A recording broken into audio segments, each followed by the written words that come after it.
Hello दोस्तों, इस video को ध्यान से देखो। ये नॉलेज पैक्ड और प्रूफ बेस्ड है। सब्सक्राइबर पर मत अटको, पहले वैल्यू देखो। अगर कुछ नया मिला तभी लाइक शेयर सब्सक्राइब। चलो स्टार्ट करते हैं। नेपाल, जहां हिमालय की चोटियों की ऊंचाई जितनी उम्मीदें और उतने ही गहरे जख्म। सितंबर 2025 पूरा देश बदलने की कगार पर खड़ा था। सोशल मीडिया पर दबी दबी सी चर्चा रातों रात सैलाब बन गई।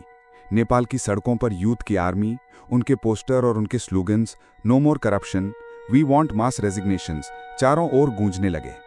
ये स्टोरी सिर्फ एक सोशल मीडिया बैन की नहीं, ये जनता की पुराने आक्रोश, बेरोजगारी और अपर क्लास की लैविश लाइफस्टाइल पर उठ रही आवाज की भी है। नेपाल की इकोनॉमी का लगभग 30% हिस्सा फॉरेन रेमिटेंसेस से आता है। $1 करोड़ से भी ज्यादा पैसा विदेश में काम करने वाले नेपालीज भेजते हैं। पर जॉब मार्केट में यूथ की हालत, यूथ अनएम्प्लॉयमेंट रेट है करीब 20%। पढ़े लिखे युवा जॉब्स के लिए गल्फ कंट्रीज जाते हैं, घर छोड़ते हैं। जिनके घर टॉप नेताओं से जुड़े हैं, उनके बच्चे यूरोप में इंटर्नशिप्स, यूएस में study tours, designer clothes, Ferrari drives, Paris की रील सोशल मीडिया पर अपलोड कर रहे हैं।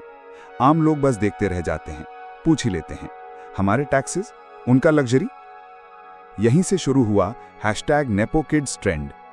मिनिस्टर्स के बेटे बेटी पेरिस, मिलन, लंदन की ट्रिप्स, इंस्टाग्राम पर $100 कॉफी, एयरपोर्ट सेल्फीज, महंगी डिजाइनर जैकेट्स खुशी खुशी फ्लॉन्ट कर रहे थे।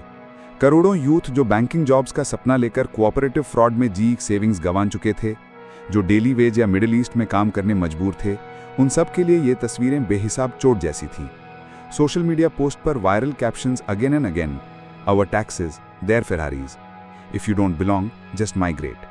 यूथ आउटरीच सिर्फ कमेंट बॉक्स में नहीं, अब ऑफलाइन वर्ड तक आ चुका था। 4 सितंबर की शाम गवर्नमेंट प्रेस कॉन्फ्रेंस भीड़ से भरी थी। कम्युनिकेशन मिनिस्ट्री ने सडन अनाउंस कर दिया कि Facebook, Instagram, WhatsApp, YouTube, X, LinkedIn total 26 social media platforms को ब्लॉक किया जा रहा है। Youth stunned, reason? कंपनीज ने ग्रीवेंस ऑफिसर अपॉइंट नहीं किया, डेटा लोकलाइजेशन पर स्टेप नहीं उठाया, बट लोगों ने रिएक्ट किया। ट्रूथ को बैन करने से ही क्या सच छुप जाएगा? वीपीएन्स और प्रॉक्सीज की मदद से अगले दिन टिकटॉक और ऑल्टरनेट फोरम्स पर #NepoKids ट्रेंड और ज्यादा वाइल्डफायर की तरह फैल गया। 5 सितंबर की सुबह मैथिगर मंडला में हजारों यूथ इकट्ठा हुए। यूनिफॉर्म्स में स्टूडेंट्स, हाथों में poster, shut down corruption, not social media, stop nepo privileges. Peaceful March parliament की ओर बढ़ता गया, लेकिन टेंशन बढ़ा। पार्लियामेंट की ओर भीड़ बढ़ी, बैरिकेड्स गिरे और पुलिस ने पहले वाटर कैनन, फिर टीयर गैस यूज किया। बट आफ्टरनून में एटमॉस्फेयर और भी डरावनी हो गई। लाइव बुलेट्स चलने लगी। हॉस्पिटल सायरन्स, इमरजेंसी वार्ड्स युवाओं से भर गईं। बुलेट्स मिसफायर नहीं थी, यूथ को सिर और छाती में गोली लगी।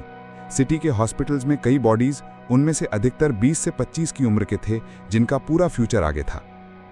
9 सितंबर का उजाला चुपचाप नहीं आया, दंगल जारी रहा। कर्फ्यू लगाया गया, बट अब डिसेंट्रलाइज्ड यूथ ने वीपीएन, टेलीग्राम और सिग्नल ऐप से मोबिलाइज होना शुरू कर दिया। पार्लियामेंट, जिसे सत्ता का मंदिर कहते हैं, फ्लेम से घिर गया। We want mass resignations, graffiti और बुझता कॉन्स्टिट्यूशन का स्मोक पूरी दुनिया ने लाइव देखा। पीएम ओली का प्राइवेट रेजिडेंस, देवबा, प्रचंडा और प्रेसिडेंट ऑफिस, हर जगह ग्राफिटी, आर्सन और गुस्से की झलक थी। ओली को पुलिस एस्कॉर्ट में हेलीकॉप्टर से इवैक्यूएट किया गया। पूरी पॉलिटिकल एलीट अंडरग्राउंड मोड में चली गई। मीडिया प्रेशर, इंटरनेशनल आउटरीच और पब्लिक एंगर, इन सब के बीच 10 सितंबर पीएम केपी शर्मा ओली ने इस्तीफा दे दिया और होम मिनिस्टर ने भी मॉरल रिस्पॉन्सिबिलिटी लेते हुए रेजिग्नेशन दिया।